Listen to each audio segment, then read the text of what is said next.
Today's webinar, we will be looking at using PowerPoint templates that are available at PresenterMedia.com. For those of you who are not current subscribers, I will get our website pulled up for you so you can see exactly where these templates are located at.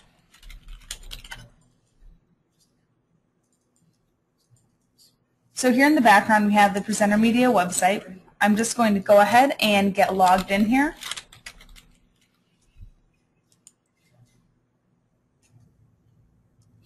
Now to download the templates, you'll notice on the left-hand side, I'll get it scrolled to the top, we have a teal colored rectangle. It's a vertical rectangle. I'll get this area highlighted so you can see. These are all the categories that you can browse. The category we'll be looking at today, of course, will be templates. I will show you a few things that we're working on for long-term projects working in PowerPoint, as well as how to do a couple different things with our templates. We have a devices highway. This is an animated template. We have a tablet toolkit, a text structure, which is a graphic-based template, and then a whiteboard doodles. I'm going to go ahead and start with the tablet toolkit. This has been a hugely popular template since we put it up on the website just about a month ago. And we have a lot of folks who have questions about how to use this template. All right, so you can see that we have the template here in the background, and you may be wondering what it is that makes it unique. What's interesting about this particular template is that when you play the slideshow, when you click, it makes it look like you have a mouse going over and scrolling everything to the right. And we have that for the first 4 slides, so you can duplicate these slides as many times as you like. The next template that I'm going to show you guys really quick, and again I have to do this through PowerPoint 2013, it's going to be the digital device highway, and this is an animated template. Animated templates, by definition, have animation in them.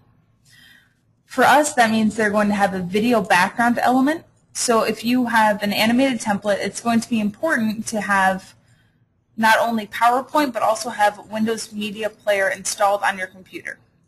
And you can see in the background that we're going to have a dark blue background with these various digital devices on them. When we play this, it has a video background element. So like I said in previous webinars, this will show up a little bit choppy for you guys, but you'll be able to see it play smoothly if you ever download it from our website direct. So when we play the slideshow, and again I'm going to set it up, if you're wondering what I'm doing, I'm telling it to set by an individual window instead of playing in the full screen mode. This allows it to just play on the same window that it was originally started on.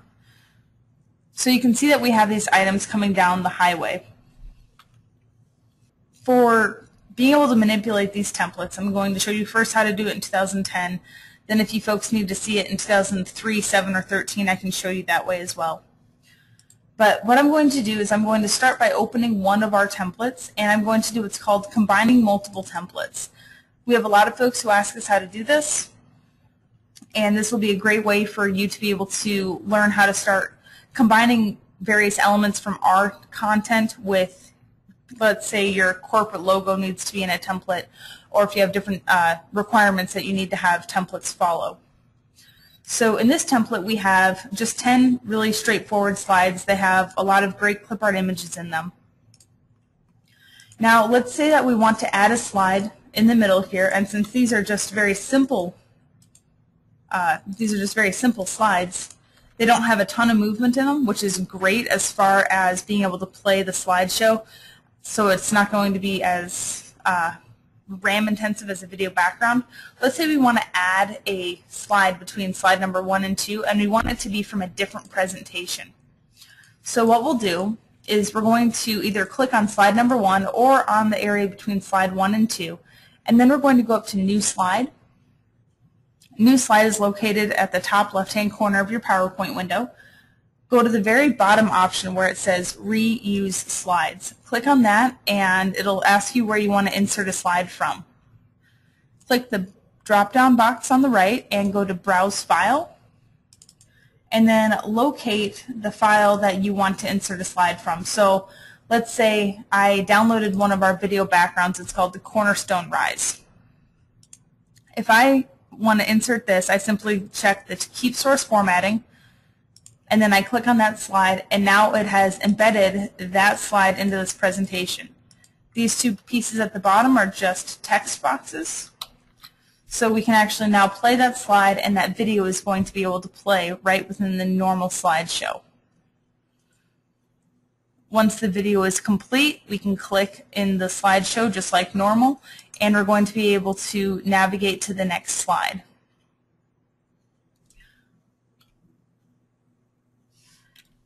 Once you get used to being able to combine different elements and combine different templates from one to another, you can start seeing how diverse you can really make the presentation. A couple questions that we had asked from our early registration folks were that they wanted to see how they would be able to add or change animations in the slides. So this is an easy way to show it. If you are in the text structure template, you can go to the animation pane, and you can see all these various animations. Each of these animations is a graphic object. So you can see that we have items coming in at various moments. So this is not a video background. This is simply a group of animations. The 2007 version of PowerPoint will treat this template the exact same as 2010, and the ability to reuse slides is the exact same in 2007 as it is in 2010. 2007 has the same setup for the new slide button. Let me just see if I can get it 2007 to open as well. So if you go to the 2007, you do still have that reuse slide feature. It's just going to be right there for you. So now that we have the animation put in here, let's just go ahead and I'll play it one more time so we can see what everything does, and then choose if we want elements to not come in. So we have the top coming in, we have these swooshes coming in, then we have the text coming in at the last part. So if I say that I don't want the text to have an animation, if I just go ahead and remove both of those and I go back and play it, that text is going to be there all the time now instead of having an animation. Let's say we want to give just these two a fade-in effect, so you can just click on those, click fade, and now the fade will happen. We'll tell it to start after previous, so it'll start at the very end.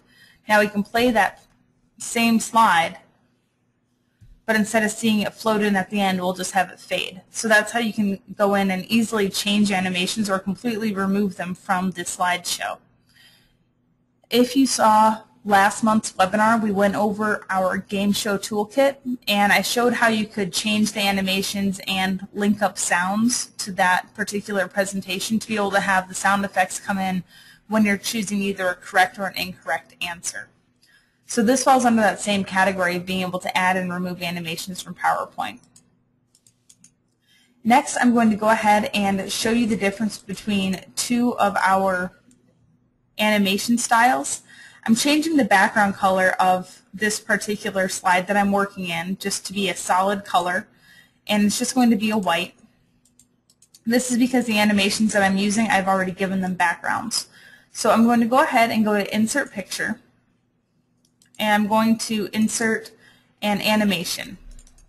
This is one of our customizable animations, and I'll let you see how it plays out once we actually have the slideshow playing. Next, I'm going to insert a video that is technically the same animation. We have the animation available as a GIF as well as a SWF and a QuickTime file. So I'm going to set it to playback automatically and to loop, so that way it's looping for both of them. And then I'm going to play this presentation. So you can see how we have these two animations playing side by side. You can kind of get a feel for how it works. And they're both set to be able to loop indefinitely, so it'll loop for a little while and then it'll stop and then it'll start up again. Now what's interesting is this is specific to PowerPoint 2010 users. If you're using 2007, do not download the QuickTime version of the animation. It will not work properly. You do need to stick with the GIF version, which is the one on the left here. But what you can do, and again this is just going to be focusing on that QuickTime version right now, is you can set what's called a bookmark on this video if you're using PowerPoint 2010 or 13. Also for Mac users, I believe you can also use the bookmarks for PowerPoint 2011. So if we play this and we find where PowerPoint templates comes in, we'll say right here, we can go to our video tools and we have format and playback here. If you click on playback, you have the ability to do what's called adding a bookmark. So if we add a bookmark, we'll say to where PowerPoint templates pops up, where clip art pops up, animations, and then we should have our HD backgrounds in there as well. And then he stops. Each of these bookmarks is now what's called a trigger effect, and you can use these triggers to be able to have other items come in. So our first trigger is going to be PowerPoint templates. So let's say we want to insert a picture of a PowerPoint template. I don't believe I have any PowerPoint templates on here that's just an image, but I do have a bunch of different clip art items available. So let's say that our templates are going to be anything from this whole group.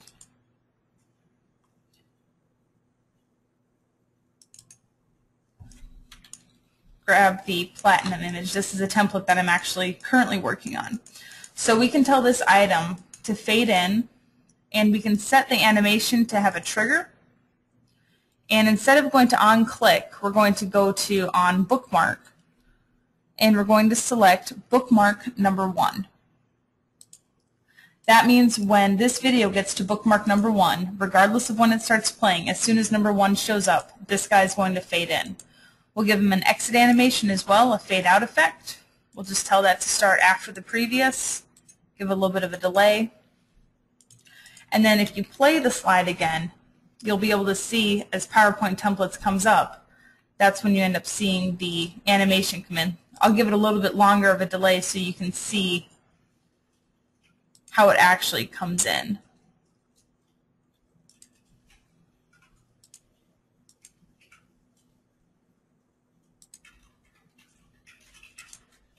Alright, so now if we give this guy a little bit of a longer entrance effect, you may be able to see him come in a little bit better. So you can see how he's going to be fading in like that. Now, when you do work with the bookmarks, something to keep in mind is that you can have other items come in. You can also set the bookmarks to tell the animation to pause. However, it is extremely tricky to make it so it doesn't end up playing through a second time around. We did have someone ask if in the future we would make a deck of cards as a available template that could be customized. That's a very easy concept to be able to create, and I can just show you guys very quickly how to be able to create your own very basic deck of cards. So if you take any rectangle and you give it a curved edge, change its fill color to either white or very close to white, and then give it an outline that's something other than just your solid black, you'll see that you can very easily be able to create the effect of a playing card. Now, if you wanted to, you can insert additional shapes. So we have our diamonds. So if you have your, 2 of diamonds, you can go ahead and just put your diamond at the top, put your diamond at the bottom. You can change their colors to make them go from black to the red. Get a red that works, get rid of its shape outline. And just by starting with this basic ideology, you can actually create your own playing cards. What's more, if you group the items, you can then apply what's called the 3D effect.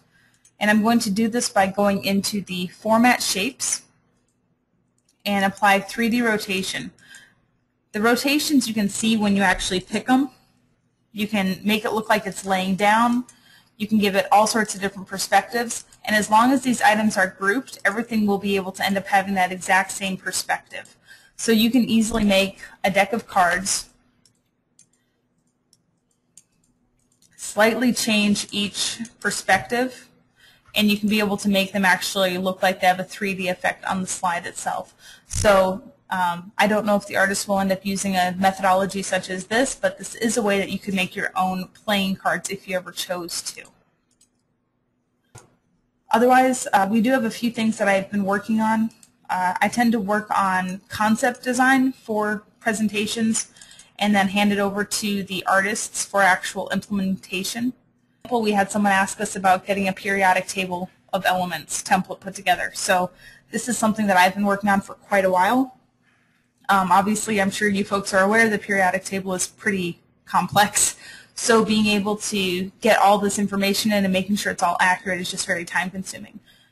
The design of this particular template is kind of fun. If I did this right, if I remember, I changed it so everything is tied to a color group, so you can change the color of the entire design and everything is going to stay colored the way that it should based on the group that it is, whether it's, I forget if you have your gases, your solids, your alkaloid metals, and all those sorts of different element groups.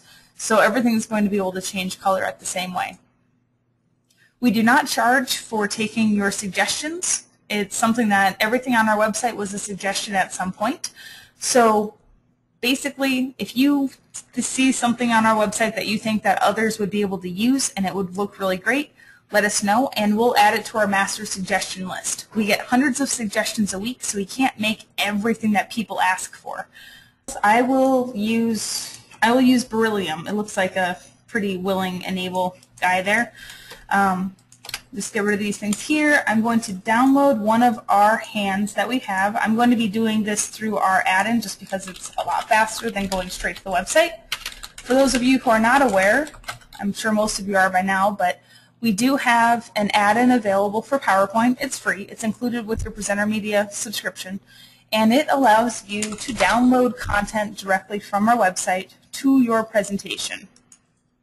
So if I need to find a clip art figure of a hand, I'm going to go to Hands and Clip Art. That way I know I'm not getting anything that's going to have an animation in it. All right, so let's say hypothetically that we want to insert this particular hand. I'm going to do a quick preview of it, and then I'm going to insert a small version of the hand. Click Insert, boom, the hand is right there. What you are seeing in particular is a hand that is related to two objects that have motion paths applied to them. So the hand had what's called a fade in and a fly out effect. So we'll give it its fade in, and we'll give it its fly out. And its fly out effect has to be to either the left or the right. It'll look weird if you try to do it from the top or the bottom. I can just tell you that from knowing what it ends up looking like. I'll insert a shape so it looks like we have a box that comes in. And then if you notice, I'm zooming out pretty significantly here. That's because I am going to be lining up another object to come in. So I'm now going to give these two objects, I'm going to get this one set in the middle, move my hand to the front,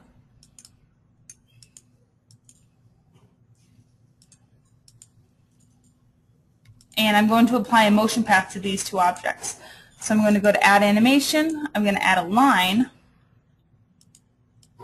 and that line is going to be making these two objects fly off the screen. Now something that is pretty cool for PowerPoint 2013 users is that PowerPoint 2013 lets you see what the final location is of your object, which is pretty cool. So we've applied the motion path to both of these guys, but we need it to play with the hand when it fades out. And it's not going to be 2 seconds, that's a little bit long. So if I play this slide, we have this guy here. I should be able to click once, have my hand show up, click again, and have the whole thing pull over. So that's kind of the basics of what we did to be able to make that iPad template work, Charles. So if you want to be able to see this again, this is going to be my official demo presentation that gets sent out to all of our attendees today. And it'll be available to download only for you folks. It won't be a download link on our website or on our Facebook page, so it'll just be getting sent out to you guys. So if you choose to download it and use it later, this way you can. Nellie, going over the add-in again for you. If you go to our website, PresenterMedia.com, and you're signed in, that's a must be signed in. On the left-hand side of the page, about halfway down, you have the PresenterMedia add-in. It says Introducing the PresenterMedia add-in for PowerPoint. Yes, our PowerPoint add-in works for 2007. It also works for 2010 and 13. This is not available for Mac users at this time. We are looking at ways that we can add additional tools for our Mac users, but due to programming limitations at this time, we're not able to have the same style add-in as what we have for the PC versions of PowerPoint. When you have PowerPoint open and you have our add-in downloaded, there is a PresenterMedia tab that is at the top of your screen. So this is just like all of your other home tabs that you have. You have the ability to search, open up My Custom Media, so anything that you've made on our website or in the add-in will be stored in the My Custom Media for 2 weeks. You can click the contact link, and that's going to send you out to our website using whatever your default internet browser is. Here's mine. It pulled it up in Chrome. And it will have it set up to write an email to us. You can sign out, and then you can go to settings. If you ever have any problems, use the settings and click email results to PresenterMedia. This will send me an email of basically what information is valid for us to make sure your add-in's working properly. If it has access to the right cache, what kind of media player you have, things like that. If you use Internet Explorer and you download content from that, please note that it's probably going to download to your downloads folder. To get to your downloads folder, go to your internet, not your internet browser, go to your favorites list, and then go down to downloads. 9 times out of 10 it's there. Otherwise you get to it by going to your local disk, users, your name, and then find downloads that way. And all of your downloads get stored there for forever. Unless you delete them. So if you don't know where your stuff gets downloaded, that's where it gets downloaded to. The future interface is probably one of our most popular templates, and I love how interactive it is. And this we had, ironically, was part of the reason that we started creating the customizable videos. Because people could be able to put text in here, but if they were using 2007, they actually didn't have the little guy in the background. All they saw was this interface stuff in the front. They actually didn't see the guy working with it. Other ones, I have The Road to Success is extremely popular, and that's a nice one. For me, I like, there's 2 of them. We have, it's called Cool Solar Waves and Warm Solar Waves.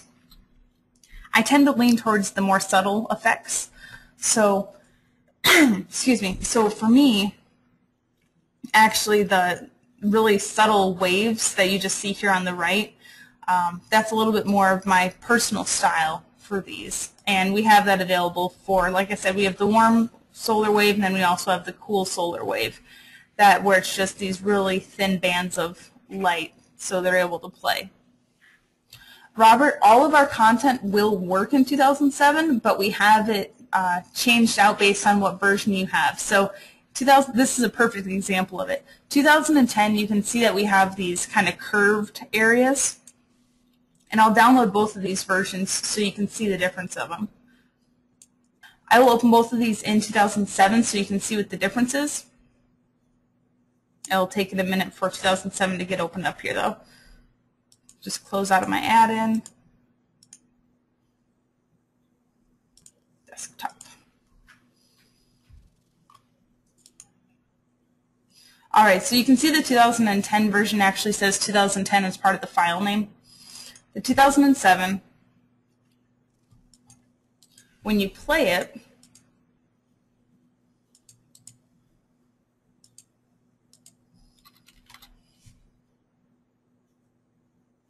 is going to have this, it'll still have the image in the background, but we did this by actually changing the shape of the video. So the video itself is actually changed, as opposed to the 2010 that has an object placed in front of the video. So I'll go ahead and open the 2010 version.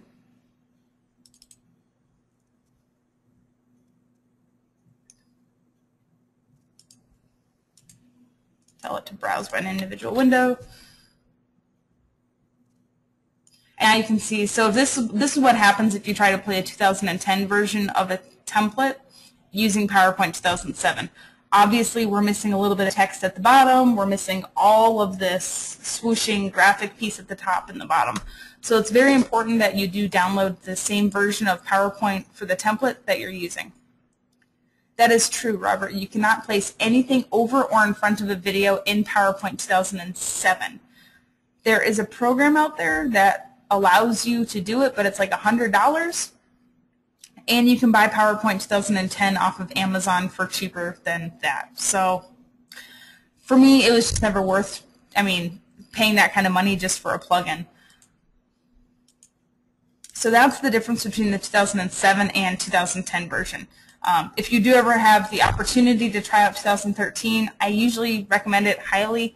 2010 and 13 are really fun in that they allow you to not only have content play in front of videos, they will even allow you to trim the video itself. So if you start with the video that's very long and you want it to get shorter, you can actually trim the length of the video so it becomes a shorter piece. Now this doesn't affect the timing on the video, it literally just cuts off, we'll say, the first 3 seconds or the last 3 seconds of the video. So in this example, I'm going to go ahead and pull up that portion and show you exactly what I mean. But you can click on the video and you can see the length of the original video at the bottom. And like I said, I thought this was around 14 seconds. It's 15. So if you don't want this video to be 15 seconds long, let's say that you really don't need that kind of length, you can click on the video and then go through your video tools and go back into your format and your playback, and you can click trim video. This allows you to literally just drag where you want the video to stop. So say you want it to be 8.5 seconds. You drag it, you tell it to stop at 8 seconds, you say OK, it will push the video out again, and now it's only going to be 8 seconds long. I'll stop talking for a second so it can actually play.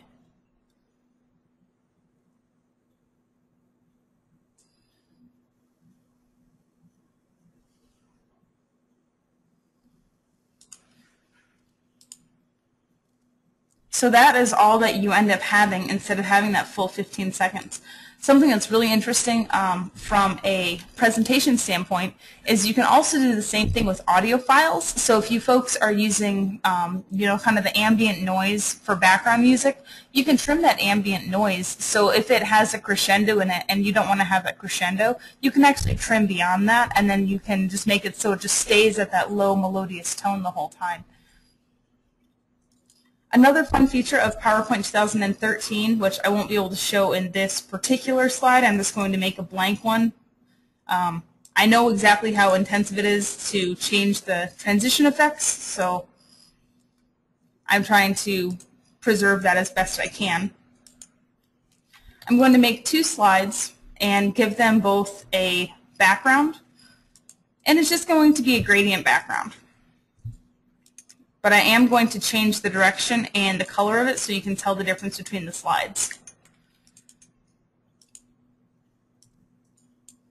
All right, so PowerPoint 2013 lets you do what is called a page curl effect.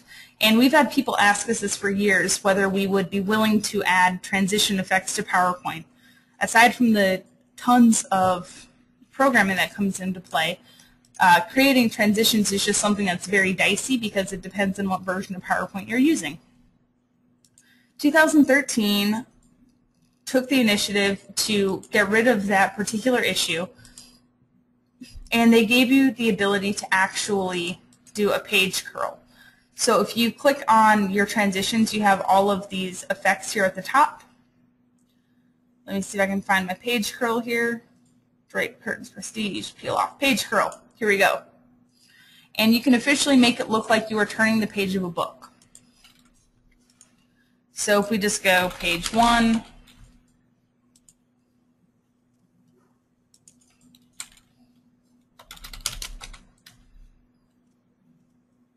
page 2, and then page 3, you'll be able to see how this plays out. So I don't particularly know what it was people were looking for with it. They just said that they wanted this transition, and now PowerPoint has it. So if we actually play the slideshow, and these are all set to have, let's see here.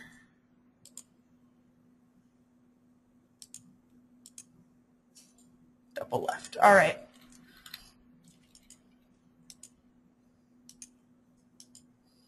I'm just going to shrink my window down a little bit here to conserve my computer's poor little brain, and then play the slideshow.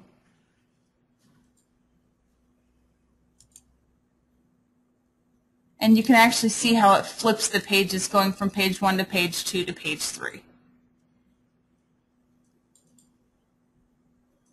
Charles, the ability to trim video and trim audio is available in 2010 and 2013. It's another feature that they do have. I don't use it quite so much just because we obviously have our own videos here, so I don't have to worry about it that much. But you can, in 2010 and 13, you can crop anything to a shape, and I imagine 7 probably has this as well, but 7 does not handle videos very well.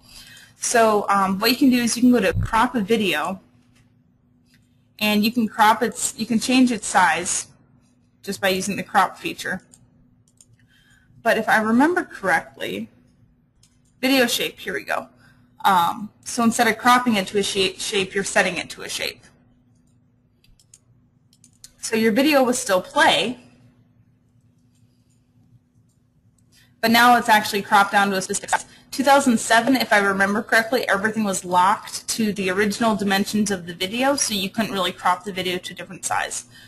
I'm sure you folks are all familiar with all the different ways that you can do all of your 110 different ways of presenting a video, so that's something that you can always keep in mind if you do use videos in your presentations very heavily.